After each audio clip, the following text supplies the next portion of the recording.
Akan mulai kuliahnya.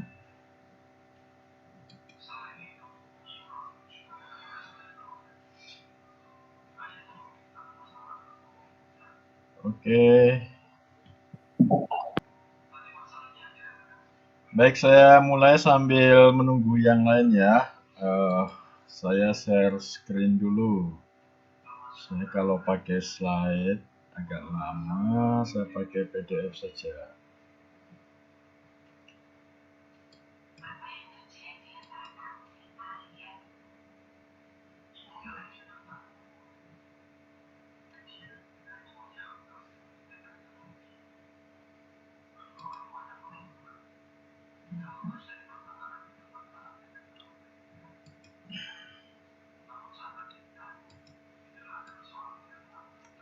Baik, apakah slide-nya sudah kelihatan?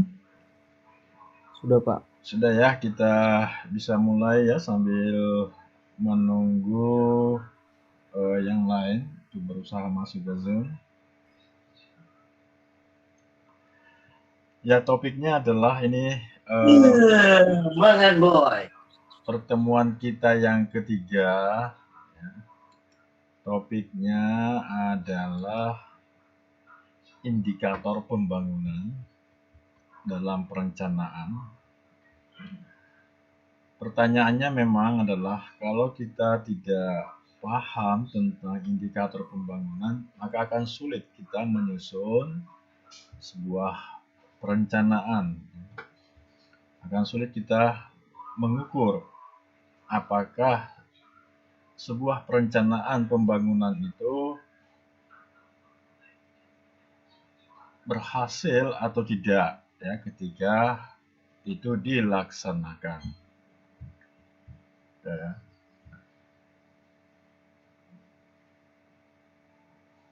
Apa itu indikator pembangunan? Atau sejauh mana sih pentingnya indikator pembangunan? Ada seorang ahli ekonomi mengatakan bahwa pertanyaan utama ya yang muncul ketika kita menilai sebuah pembangunan suatu negara atau suatu wilayah ya, atau suatu tempat itu adalah apakah ya standar hidup masyarakat yang hidup di negara atau di wilayah tersebut itu sudah sesuai dengan ya standar hidup pada umumnya. Tentu saja ini ya, banyak ukuran yang bisa digunakan untuk melihat atau menilai kualitas hidup ya dalam suatu pembangunan di suatu tempat ya. Nah, inilah yang disebut dengan indikator pembangunan ya. Nah, di slide itu saya tampilkan kata-katanya. One of the key questions to ask about development is the standard of living of the people who live in the country. There are many different ways to measure the quality of life or level of development of the place. They call it development indicator. Dengan demikian bisa kita simpulkan bahwa indikator pembangunan itu adalah suatu tolok ukur untuk menilai keberhasilan pembangunan yang telah direncanakan sebelumnya. Sekaligus sebagai pembanding, ya, tolok ukur ini sekaligus sebagai pembanding dengan negara-negara lain atau dengan wilayah-wilayah lain, baik itu provinsi, baik itu kabupaten kota maupun desa ya. Jadi inilah pentingnya mengapa seorang perencana pembangunan itu mengetahui indikator ekonomi, mengetahui tolok ukur keberhasilan pembangunan, ya, indikator pembangunan. Karena inilah yang menjadi patokan di dalam menyusun sebuah perencanaan pembangunan.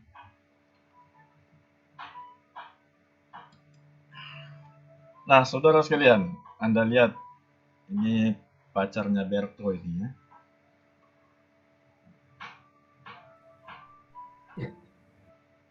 Mengukur pembangunan itu tidaklah semudah yang kita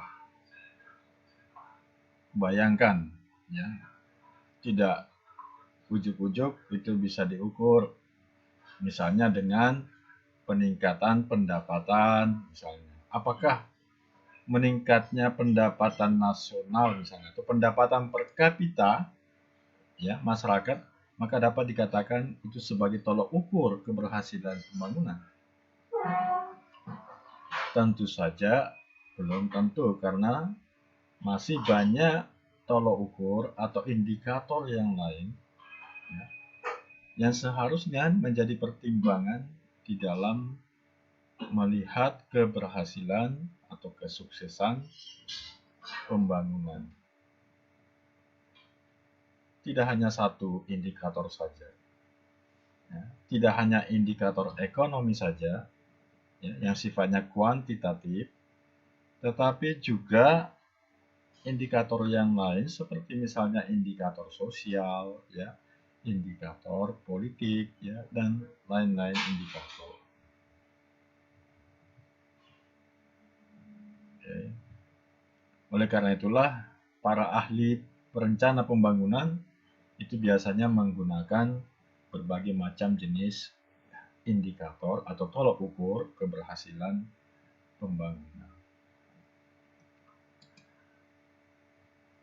Nah, terkait dengan penggunaan indikator pembangunan ini, maka pemikiran baru, ya, paradigma baru itu mengatakan bahwa kalau sebelumnya di era 60-an tahun 70-an itu bahwa pembangunan suatu negara, pembangunan suatu wilayah itu dianggap berhasil ya, kalau ada pertumbuhan ekonomi, pertumbuhan GDP atau PDB-nya. Ya. Jadi pembangunan itu disamakan, ya, disamaartikan dengan pembangunan dengan pertumbuhan ekonomi. Namun kita lihat bahwa meskipun pertumbuhan ekonomi suatu negara atau suatu wilayah itu tinggi, ataupun dengan kata lain pendapatan per kapitanya itu tinggi, namun belum tentu ya pendapatan atau pembangunan peningkatan pertumbuhan ekonomi itu dirasakan oleh semua atau dirasakan secara merata oleh semua masyarakat. Ya. Nah, kita bahas minggu yang lalu bahwa terjadi adanya ketimpangan, ya. Ada yang kaya, ya, ada yang miskin semakin miskin dan seterusnya, ya. Sehingga tentu saja ya ukuran PDB, ukuran pertumbuhan ekonomi itu tidak dapat kita sama artikan dengan welfare atau dengan kesejahteraan masyarakat. Karena tadi saya sampaikan bahwa pertumbuhan ekonomi itu tidak sama dengan peningkatan kesejahteraan masyarakat secara umum. Ya, mungkin hasil-hasil pembangunan ya yang kita biasa sebut sebagai kue pembangunan itu tidak dinikmati secara merata oleh rakyat, oleh masyarakat. Nah, maka itulah timbul pemikiran ya paradigma baru bahwa pertumbuhan ekonomi bukanlah satu-satunya ukuran atau indikator di dalam mengevaluasi atau menilai keberhasilan sebuah pembangunan. Meskipun ya kita orang ekonomi itu selalu membangga-banggakan ya ukuran pertumbuhan ekonomi itu ya. Ya. Nah, salah satu ahli ekonomi sosial dan politik, ini orang India, namanya Amartya Sen. Selain dia ahli ekonomi, dia adalah ahli ekonomi politik, ya, ahli ekonomi kelembagaan. Nanti silahkan Anda bisa mencari-cari siapa ini Amartya Sen, ya. Mengatakan bahwa baik indikator ekonomi maupun indikator sosial itu sesungguhnya tidak dapat dipisahkan, ya, sebagai berdiri sendiri sebagai indikator pembangunan. Artinya bahwa jika tingkat kemiskinan misalnya, ya, tidak dapat hanya diukur dengan menggunakan variabel pendapatan, tetapi juga harus diukur dengan melihat, ya, dari aspek sosial. Nah, sekarang ini ada, ya, sudah dibuat satu indikator yang namanya indikator kebahagiaan. Ini tiap 2 tahun diterbitkan oleh Badan BPS, ya, Badan Pusat Statistik kita. Jadi meskipun seseorang itu pendapatannya tinggi, dia belum tentu bahagia. Atau sebaliknya, ya, meskipun pendapatannya kecil, tetapi orang itu merasa bahagia. Seperti contoh misalnya pada tahun 2018, ukuran indikator kebahagiaan di Indonesia itu yang paling tinggi adalah di Provinsi Maluku, bukan di Jakarta, ya, bukan di Jawa. Sebagaimana kita tahu bahwa di Provinsi Maluku salah satu provinsi yang masuk dalam kategori miskin, ya, yang kita bahas minggu yang lalu. Tetapi dari sisi kebahagiaan, Provinsi Maluku termasuk, ya, provinsi yang penduduknya itu bahagia. Ya. Nah, oleh karena itulah Amartya Sen merumuskan satu indikator pembangunan dengan membandingkan, ya, dengan menggunakan Human Development Index atau indeks pembangunan manusia, membandingkan dengan pendapatan per kapita, ya, setiap warga atau setiap negara. Baik, saudara sekalian, sampai di sini dulu. Adakah diskusi atau ada yang ingin kamu tanyakan sebelum kita lanjut pada slide selanjutnya, slide berikutnya? Saya persilakan bisa melalui chatting, ya, bisa juga raise hand.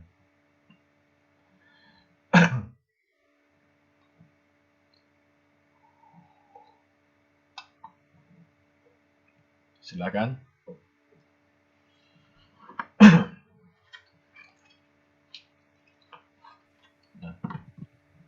Kayaknya nggak ada, Pak. Nggak ada, ya.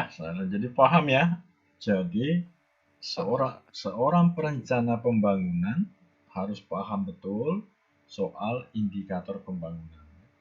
Ya, gimana kita mau menyusun suatu perencanaan, merencanakan sebuah pembangunan kalau kita nggak tahu, ya, ukurannya apa, ukuran keberhasilannya apa.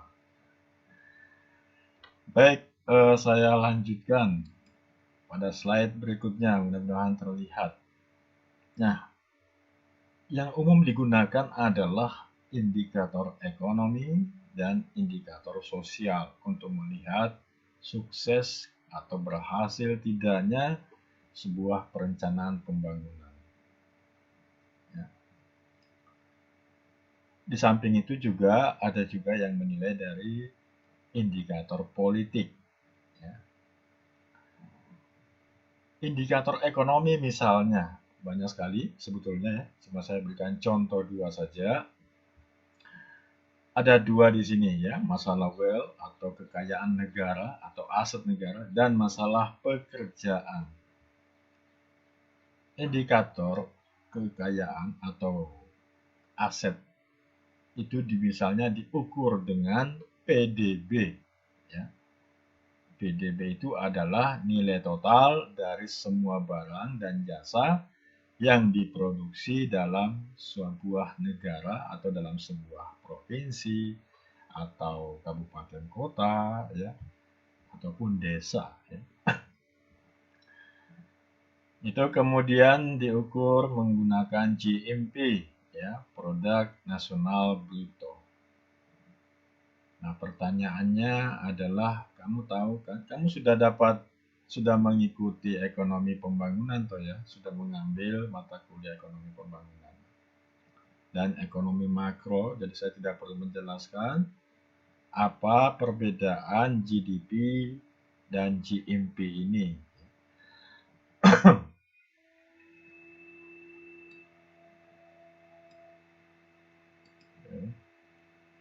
GDP dan GMP. Udah paham ya perbedaannya?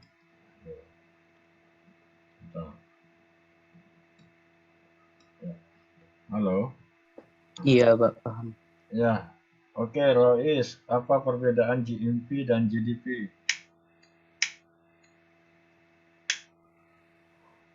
GDP itu adalah domestic akumulasi dari pendapatan produk domestik, Pak. Nah, Gross domestic bruto. Sedangkan itu dihitung dengan perusahaan-perusahaan yang ada di Indonesia, baik mau asing ataupun bukan asing. Sedangkan GDP adalah gross national product atau domestic product bruto, nasional bruto. Nah, Itu penghitungannya investasi dalam negeri dan luar negeri, Pak, begitu. ya, GDP atau produk domestik bruto itu adalah nilai, ya, nilai dari barang dan jasa yang dihasilkan di suatu negara, baik yang dihasilkan oleh penduduk aslinya, warga negara itu, maupun oleh warga negara asing. Jadi kalau kita mengatakan GDP Indonesia atau PDB Indonesia, itu adalah semua yang dihasilkan, ya, baik dalam bentuk barang maupun jasa yang dihasilkan dalam satu periode, biasanya dalam 1 tahun, ya, dihitung oleh BPS. Oke. Sementara GNP, Produk Nasional Bruto, itu yang dihitung, ya, hanyalah yang dihasilkan oleh warga negara tersebut. Jadi dengan tidak menghitung yang dihasilkan oleh warga negara lain selain warga negara tersebut. Itulah GNP, ya, ada kata nasional di situ. Baik yang dihasilkan di negara tersebut maupun yang dihasilkan oleh warga negara tersebut di negara lain.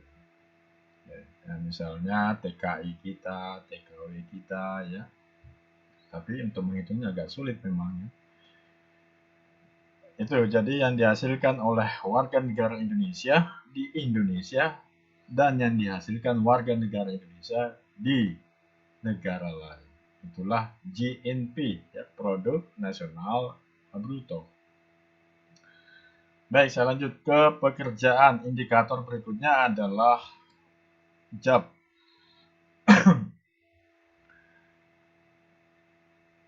Kira-kira apa yang menjadi ukuran sebuah atau ukuran pembangunan, ukuran keberhasilan pembangunan dari sisi jobs atau dari sisi pekerjaan?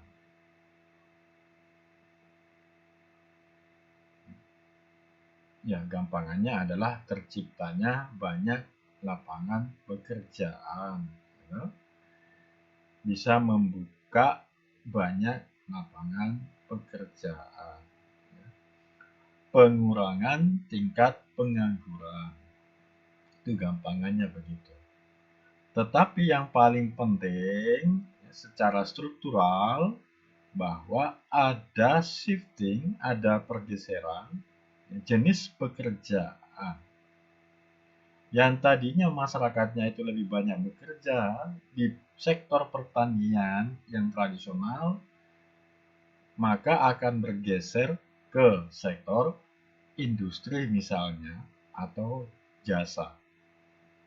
Yang tadinya masyarakatnya banyak bekerja di sektor informal, ya, maka pembangunan yang sukses itu kalau masyarakatnya ya, bekerja di sektor formal.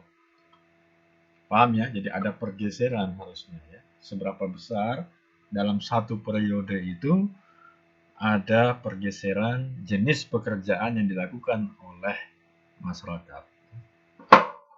Itulah sebabnya Anda kuliah ya, dan supaya kehidupannya di masa yang akan datang jauh lebih baik dibandingkan orang tua kita.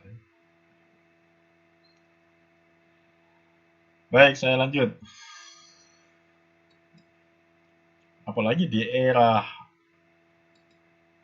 sekarang ini, di era digital ya, maka harapan kita juga generasi-generasi kamu itu, generasi Z ya, ya di dalam dunia pekerjaan harus bersentuhan dengan hal-hal yang bersifat digital ya. Jadi dengan demikian Anda harus menguasai juga, paling tidak memahami ya, hal-hal yang bersifat digital. Karena di ke depan nanti banyak pekerjaan yang sifatnya digital ya, menggunakan teknologi informasi. Oke. Berikutnya indikator sosial. Nah, indikator sosial yang biasa digunakan antara lain adalah paling tidak ada 3 ya. Ada masalah kesehatan ya, health, kemudian pendidikan, education, lalu kesetaraan, equality. Untuk kesehatan itu paling tidak menggunakan indikator life expectancy. Apa itu life expectancy? Harapan hidup ya, angka harapan hidup.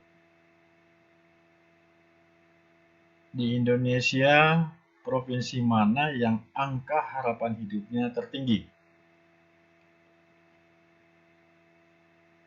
Halo. Jawa Timur, Pak. Nah, kamu dari Jawa Timur, jadi kamu pilih Jawa Timur ya? Iya.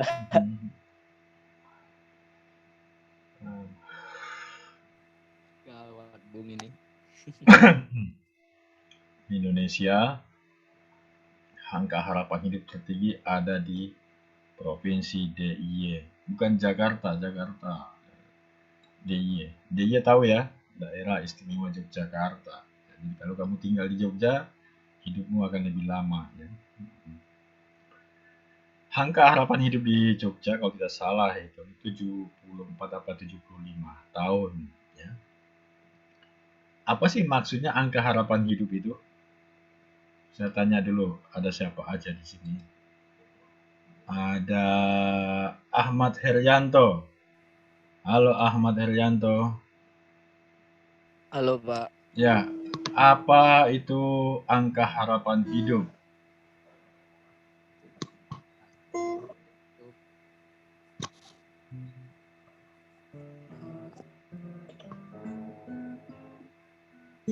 Halo. Halo. Ya, apa? Angka harapan hidup itu maksudnya apa? Untuk meningkatkan kesejahteraan penduduk, Pak. Tuh. Artinya angka harapan hidup itu apa? Jadi kalau misalnya provinsi yang tertinggi angka harapan hidupnya di Indonesia adalah Provinsi DIY. Nah, maksudnya apa itu? Provinsi DIY memiliki angka harapan hidup yaitu 75 tahun. Maksudnya apa?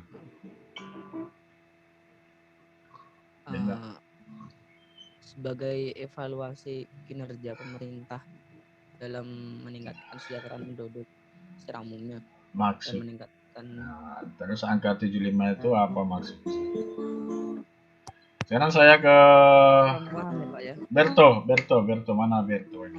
Halo Berto. Ya Pak, Nah, apa yang dimaksud dengan life expectancy? Em, kalau angka harapan hidup ini Pak, perkiraan rata-rata tambahan umur seseorang. Jadi kalau dikatakan bahwa provinsi yang tertinggi angka harapan hidupnya di Indonesia adalah Yogyakarta, yaitu sebesar 75 tahun. Maksudnya apa? Itu kan tadi Pak, di Yogyakarta 74,95. Berarti perkiraan rata-rata tambahan umur seseorang itu yang diharapkan Bapak terus menerus. Itu perkiraannya. Perkiraan. Jadi kalau kamu tinggal di Yogyakarta, kira-kira kamu bisa hidup sampai usia 75 tahun, begitu? Tidak. Kan itu tergantung Pak. Itu ya ini kan perkiraannya. Perkiraan. Kan belum pasti sampai umur segitu orang hidup. Tapi ini kan masih perkiraan Pak. Perkiraan rata-rata tambahan umur. Oke, jadi Boleh berkomentar, Pak? nah silakan 1 detik. Bung. Ya mungkin yang dimaksud dengan life expectancy itu adalah banyaknya pusat kesehatan di provinsi itu, Pak. Artinya pelayanan kesehatan terjamin oleh pemerintah setempat, begitu mungkin, Pak. Ya, angka harapan hidup ini mestinya kamu sudah dapat. Ini sebelum kamu ngambil perencanaan pembangunan, apakah kamu sudah menempuh mata kuliah ekonomi pembangunan? Sudah Pak. Mestinya sudah hafal ya. Life expectancy atau angka harapan hidup itu adalah tadi sudah disampaikan angka rata-rata lamanya hidup seseorang di tempat itu ya sejak bayi saat ini gitu. Maksudnya begini. Jadi kalau hari ini saya ulangi dulu. Hasil survei BPS menunjukkan bahwa angka harapan hidup tertinggi di Indonesia ada pada provinsi DIY ya, Yogyakarta, itu tadi disebutkan oleh Bertot, sudah 74,95 tahun ya. Itu rata-rata 75 tahun. Artinya bahwa hari ini bayi yang lahir hari ini, anak yang lahir hari ini itu harapan hidupnya adalah 75 tahun. Bukan kita kamu lahirnya kapan ya? Paham maksudnya? Paham ya? Jadi mereka belum Pak. Mana yang belum? Apanya? Kenapa yang menjadi tolak ukur itu angka kelahiran? Angka kelahiran, tidak ada angka kelahiran. Maksudnya bayi yang lahir kata penjelasan Bapak tadi. Iya, jadi angka harapan hidup itu, jadi contoh saya kasih contoh. Hasil survei tahun ini menunjukkan bahwa angka harapan hidup di Indonesia itu yang tertinggi ada di provinsi DIY ya, provinsi Yogyakarta. Artinya apa? Artinya bahwa mereka atau anak yang lahir tahun ini hari ini itu harapan hidupnya adalah 75 tahun ke depan. Gitu. Bukan kita yang sudah hidup ini yang sudah lahir dari tahun-tahun sebelumnya. Artinya apa? Karena mungkin ya didukung oleh satu tadi disampaikan pelayanan kesehatan yang sudah baik ya, kondisi alam yang baik dan lain sebagainya dan lain sebagainya. Begitu yang dimaksud dengan angka harapan hidup ya. Bukan kitanya ya. Kitanya mungkin besok sore, besok siang, besok malam sudah tidak sampai 75 tahun. Itu ya. Jadi mereka yang lahir pada hari ini itu harapan hidupnya di Yogyakarta itu bisa sampai 75 tahun. Nah, begitu maksudnya ya. Oke, saya lanjut. Kemudian yang berikutnya juga adalah death rate, tingkat kematian ya. per 1000 tahun, per 1000 orang per tahun. Seterusnya ada infant mortality rate, ya, tingkat kematian bayi, ya. Kemudian per 1000 kelahiran juga, ya.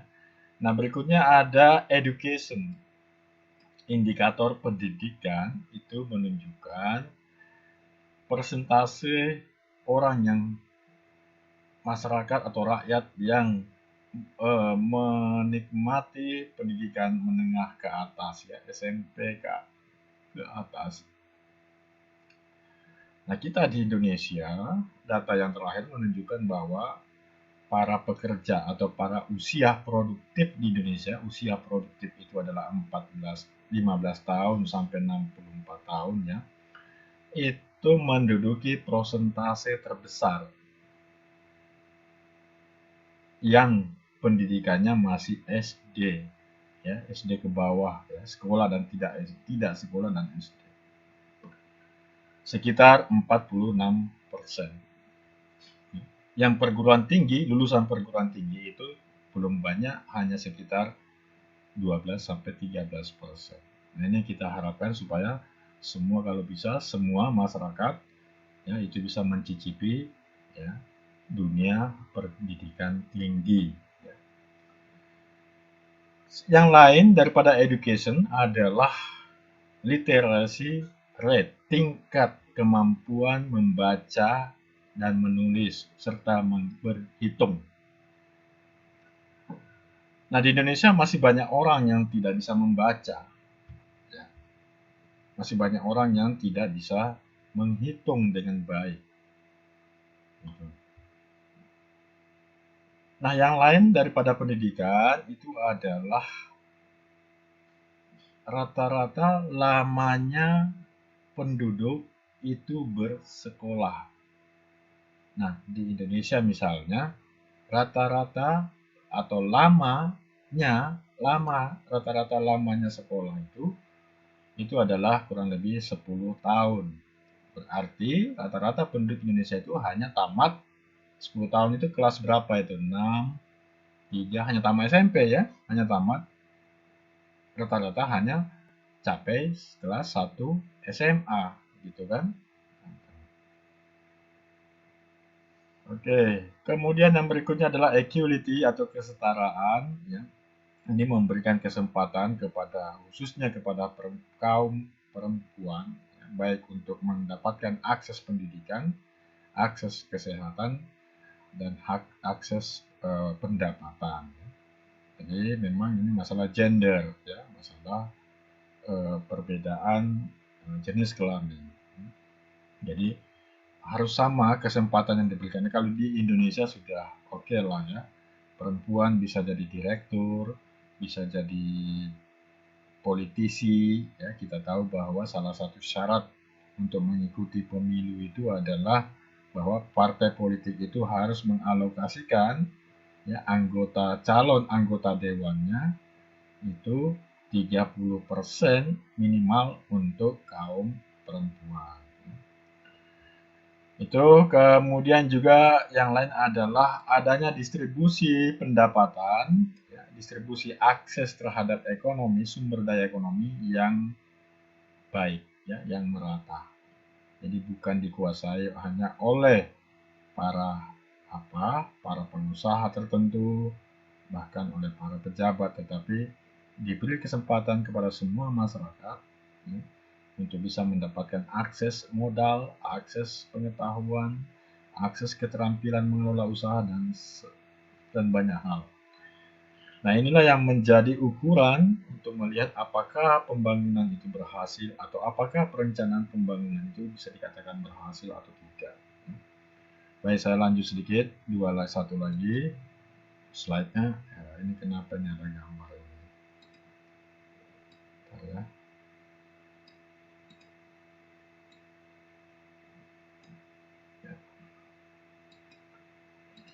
Nah, oleh karena itulah United Nations, ya, khususnya UNDP. Halo, saya mau tanya dulu. Ini ada siapa yang mau menjawab ini? Apa sih kepanjangan daripada UNDP? Terlihat nggak di slide saya? Saya mau tanya ke Sukma. Ada Sukma? Ada, Pak. Nah, Sukma, kamu apa ini kepanjangan daripada UNDP? Singkatan dari apa? Bentar ya. Eh, kamu cari di Google lagi, wah, yo. Saya nggak tahu. Mestinya sudah ngambil mata kuliah ekonomi pembangunan ya, ngerti toh. UNDP adalah United Nations of Development Program ya. Salah satu badan yang ada di PBB, ya, PBB tahu ya. Yang khusus Iya, Pak. ya, yang khusus untuk menangani program-program pembangunan khususnya di negara-negara berkembang ya, di developing country. Oleh karena itulah UNDP kemudian membuat satu indikator pembangunan yang gabungan indikator komposit namanya, ya, yaitu disebut dengan HDI, Human Development Index, Indeks Pembangunan Manusia atau IPM, itu yang sering menjadi topik skripsinya mahasiswa ya. Tapi kalau kamu mengajukan skripsi IPM ke saya tolak ya. Sudah banyak yang menggunakan topik atau tema IPM itu. Indeks Pembangunan Manusia yang mengukur atau menggabungkan 3 indeks ya. Tadi satu life expectancy, angka harapan hidup, kemudian angka harapan sekolah ya, atau rata-rata lamanya sekolah, kemudian tingkat pendapatan per kapita masyarakat. Jadi ada unsur ekonominya, ada unsur sosialnya juga. Nah, ini kita kenal dengan istilah indeks pembangunan manusia. Nah, tentu saja indikator-indikator lain banyak ya, untuk mengukur keberhasilan sebuah pembangunan.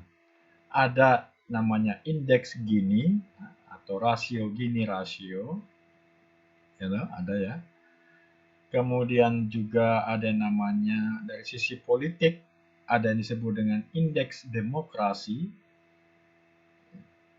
Di Indonesia sudah dibuat sejak 6 tahun yang lalu, namanya Indeks Demokrasi Indonesia.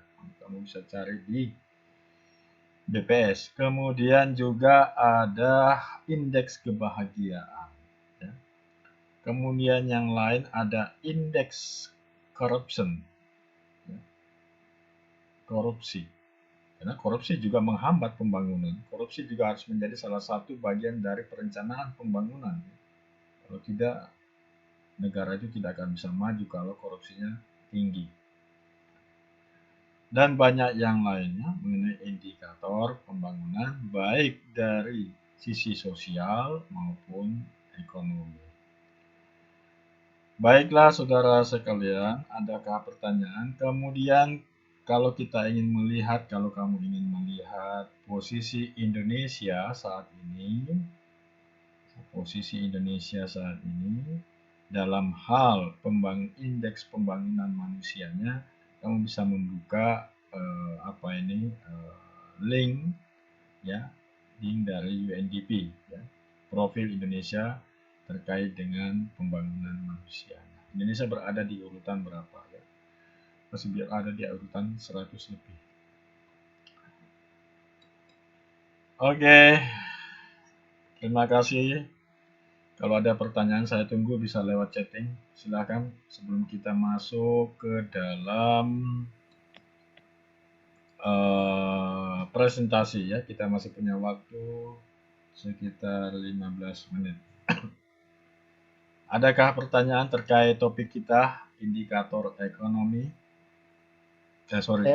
Indikator pembangunan. Ya, ini siapa? Berto, silakan Berto. Mana Berto? Baik. Ya, silakan Berto. Terima kasih Pak. eh, di faktor education tadi di pendidikan disampaikan bahwa Indonesia itu memang benar berada menurut UNESCO, data dari UNESCO, Indonesia itu berada di urutan ke-60 dari 61 rendah minat baca. Berarti Indonesia itu urutan ke-60 dari 61 negara. Bisa dikatakan itu semakin ya Indonesia itu rendah sekali urutan ke-60 dari 61 negara.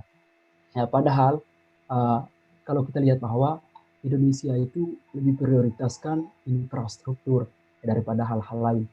Ya, semisal jembatan, gedung itu lebih prioritaskan daripada minat baca. Saya berpikir bahwa ya walaupun disediakan fasilitas oleh pemerintah, fasilitas seperti perpustakaan, kadang orang ya karena sekarang terkenal dengan era industri ya, 4.0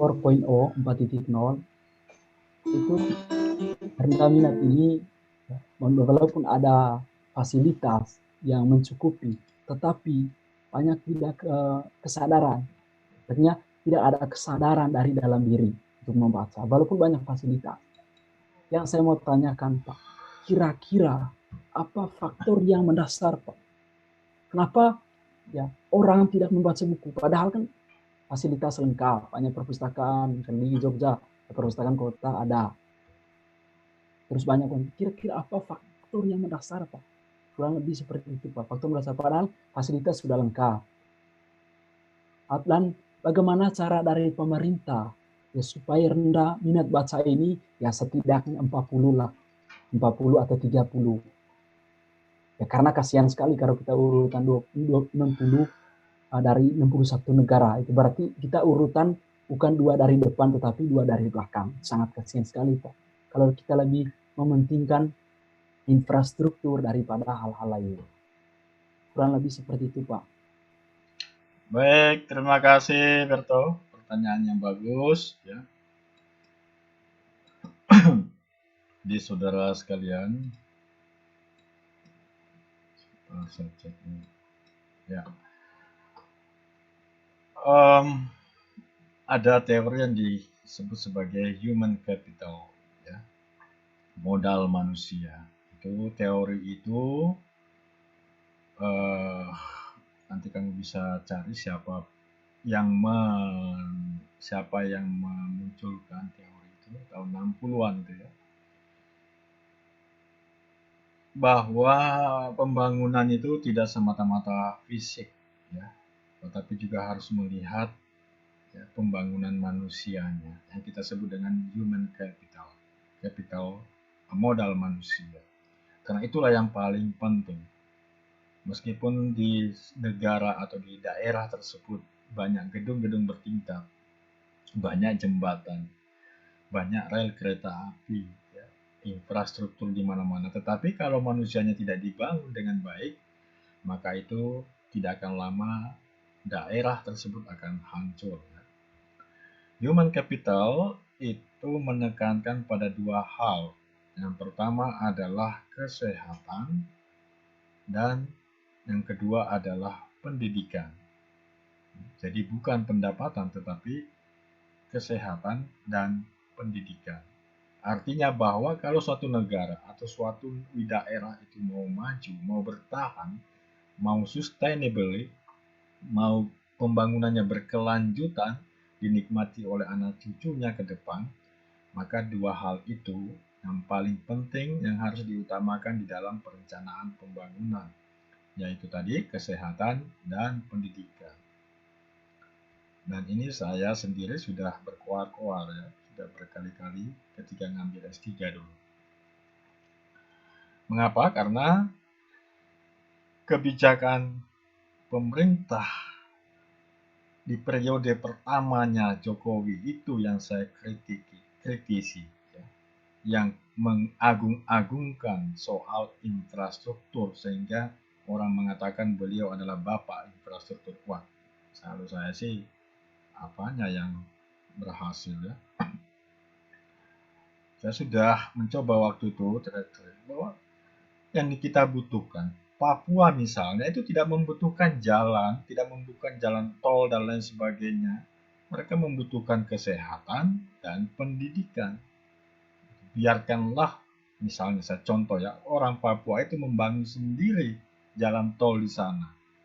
Dengan cara apa? Tentu saja yang diutamakan adalah menyiapkan infrastruktur kesehatan dan pendidikan.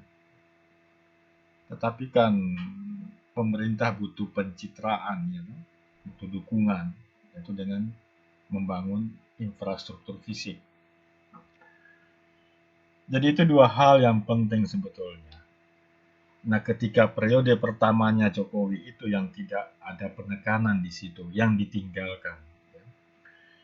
Nah, celakanya ketika periode kedua barulah mereka sadar bahwa ternyata memang betul ya, human capital itulah yang penting untuk meningkatkan daya saing bangsa. Nah, kamu lihat di dalam di dalam perencanaan pembangunannya pemerintah 2019-2024 itu ya. Yang pertama apa? Pembangunan human capital, pembangunan manusia untuk meningkatkan daya saing. Terlambat saya bilangnya kan. Kenapa nggak dari awal? Kalau saya jadi presiden tahun 2014, saya utamakan dulu kesehatan dan pendidikan, ya. Bukan infrastruktur. Terlambat, ya. Sekarang ya seperti ini kacaunya ya. Kacaunya, revolusi mental yang diagung-agungkan itu tidak jalan tuh. Kamu paham nggak sih apa itu revolusi mental? Malah rusak bangsa ini. Ya.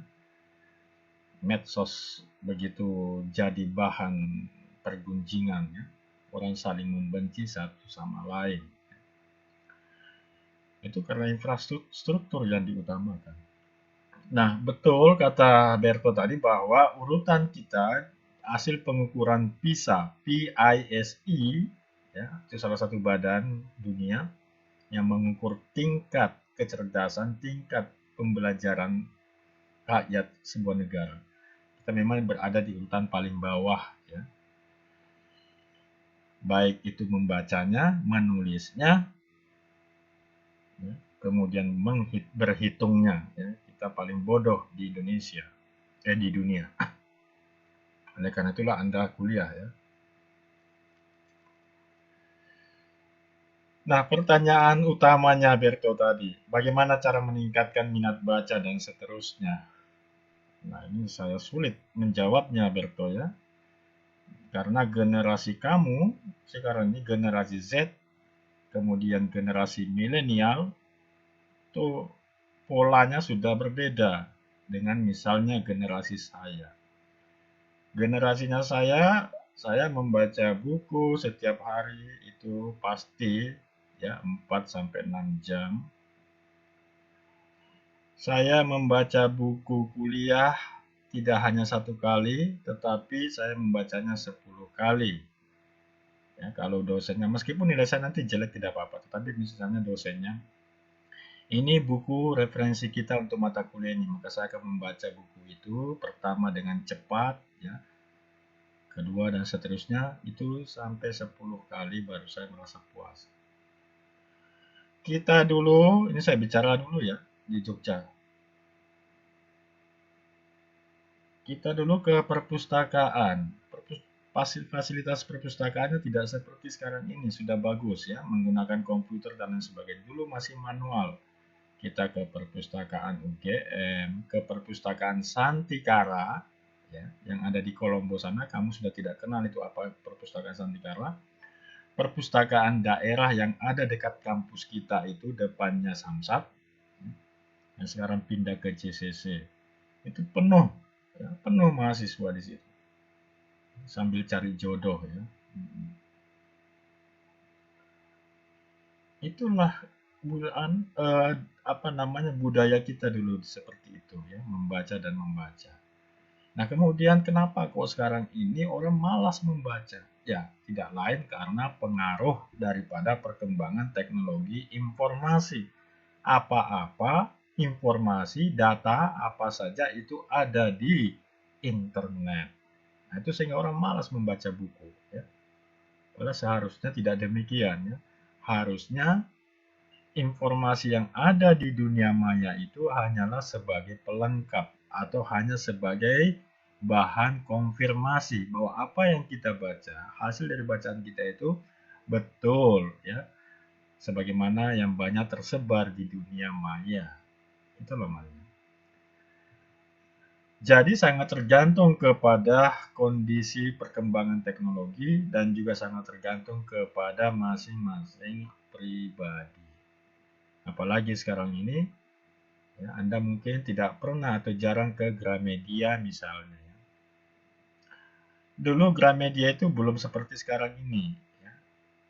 Dulu Gramedia itu masih lantai 1. Ya. Kalau jam-jam segini itu banyak anak mahasiswa, banyak SMA itu duduk di dalam toko itu membaca sambil jongkok, sambil lesehan gitu. Sekarang saya tidak pernah menemukan lagi di Gramedia saat ini, ya, toko Gramedia itu. Anda juga Anda juga mungkin tidak tahu apa itu pusat penjualan buku murah di Jogja, yaitu dulu disebut sebagai Shopping. Anda pernah ke sana nggak shopping? Sering, Pak. Nah, kalau ke sana kan diskon 40%, ya, 20 sampai 40%. Nah, itu persoalannya di situ, ya. Jadi itu adalah sangat tergantung pada pribadi masing-masing dan juga bagaimana mensikapi perkembangan teknologi informasi. Saya juga sudah malas baca buku ini. Ya. Saya juga ke Gramedia itu belum tentu sekali setahun. Itu karena pengaruh teknologi informasi. Ya. Apa-apa ada di internet. Gitu. Anda mau cari apa? Nah, namun demikian harus perlakuannya berbeda, ya. Bahwa informasi yang ada di dunia maya itu hanyalah sebagai bahan pembanding, sebagai bahan konfirmasi bahwa apa yang telah kita baca itu memang betul, ya. Paham ya maksudnya? Nah, sekarang ini ya kita sulit ini, ya. Anda mau kemarin HMJ-mu itu mengadakan apa itu? Apa itu namanya? Buka perpustakaan di mana itu, ya. Itu juga saya khawatir apa betul anak-anak di tempat lokasi lokasi bakti sosialmu itu akan membaca buku-buku itu, ya. Saya menyerahkan buku ada berapa itu, lumayan banyak kan? Buku-buku saya yang lama. Nah, dulu, ya, saya bicara soal era saya, ya. Kita di kos-kosan itu salah satu hal yang kita banggakan adalah banyaknya buku yang terpajang di dalam kamar kita. Orang sangat menghargai ketika kita masuk ke kamar kita lalu melihat, "Wih, tuh bukunya terbitan baru, gitu-gitu. Nah, sekarang saya tidak yakin di kos-kosanmu itu ada lemari buku, ada rak buku. Ada nggak di kamarmu? Nggak Ada, ada. Pak. Ah, Ada, isinya, Pak. Ada isinya, apa? isinya berapa? Isinya paling buku kosong. Kalau di kontrakan saya itu kayak mini perpus gitu, Pak. Ayo po, wah, kok suka bohong juga. Di mana Seriusan. di mana kontrakanmu? Saya mau ke sana melihat isi bukunya Di apa. di Gang Sumbing di Serowajan, Pak. Oh, di Surawajan. Oh, pertigaan itu mananya? Tugu. Sebelum Tugu itu ada Gang Sumbing ke timur, Pak. Oh ya, nanti saya ke sana lihat di kamarmu Siap. betul ada buku Ditunggu, atau Pak. ada buku atau Ditunggu, tidak. Pak. Iya. Jadi begitu dulu. Kita itu gengsinya naik kalau di kamar kita banyak terpajang buku, meskipun belum dibaca, ya. Jadi kita berlomba-lomba dulu itu mencari buku yang terbaru, edisi terbaru. Sebagian kiriman kita tuh kita belikan itu buku itu, paling tidak satu lah, ya. Nah, kemudian ada tradisi lagi dulu, ya, saya cerita angkatan saya, ya, tahun 90-an, 80-an, 90-an itu. Kalau kita sudah selesai, sudah jadi sarjana, mau pulang kampung begitu kan, ya. Kita punya kendaraan misalnya, kita punya apalah, TV atau apa. kan kita nggak mungkin bawa pulang, gitu. Nah, kita jual. Hasil penjualannya itu apa? Untuk memborong buku yang ada di shopping. Hasilnya dapat 5 juta, 6 juta, ya kita beli buku sebanyak itu untuk dibawa pulang. Itulah budaya dulu, karena tidak ada saluran informasi yang lain, adanya lewat buku, belum ada internet waktu itu ya. Jadi tergantung kita mensikapi ya, Berto ya. Oleh sebab itu saya memberikan banyak e-book nanti ya, e-book ya, karena memang lebih praktis. Kalau Anda ke rumah saya itu bukunya banyak sekali, kalau Anda mau bawa pulang juga boleh ya. Itu. Jadi saya kira ini karena kondisi dan tergantung pribadi masing-masing. Oke, Berto, ada respon? Atau yang lain mungkin? Cukup, Pak. Ya, begitu ya. Jadi saya tetap menyarankan sekarang ini memang kalau buku-buku teks, ya, buku-buku pelajaran, itu mungkin Anda bisa lewat internet. Tetapi kalau buku-buku yang sifatnya pengetahuan umum dari sisi ekonomi misalnya, ya misalnya saja bukunya Kwi Kiang Gi ya, analisis perkembangan ekonomi Indonesia gini-gini ya, itu silakan dibeli karena tidak mungkin ada di internet ya. Karena juga sekarang orang malas membawa buku secara fisik ya kan, karena lebih banyak orang menggunakan e-book gitu.